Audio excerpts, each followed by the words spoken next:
नमस्कार मु सिमी आज आपण मानक पई आनी कलरा आलू भजार रेसिपी जेमती कि समस्त जानती कलरा गोटे पिता परिबा आ पिता आम देह पई केते भल ताले आसंतु आज ए रेसिपीटी को शिखिबा।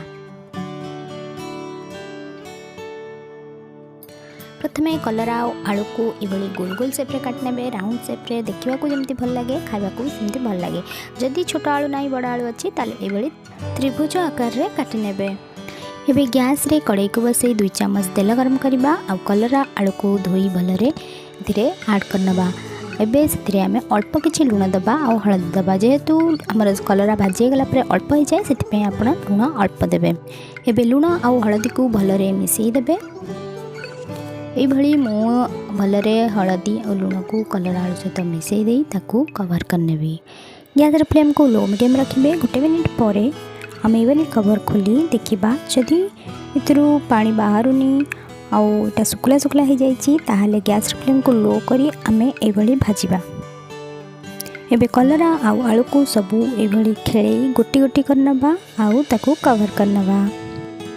एबे गोटे मिनिट परे कवर खोल नबा आउ तापरे कवर करवानी नहले जदि कलरा बेसी सिझी जाए ताहले भाजिबा भितरे कलरा भांगी जिवो आउ कलरा गोटी गोटी रहबनी।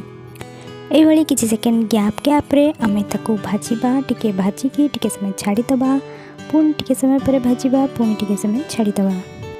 देखिबे किछि समय परे केमती कलर चेंज हो जाउची तापरे आमे एभली खड़िका दबे देखिबा जदि सिझी जाइछि आलू आ कलरा ताहले जानिबे जे एटा रेडी हो जाइछि।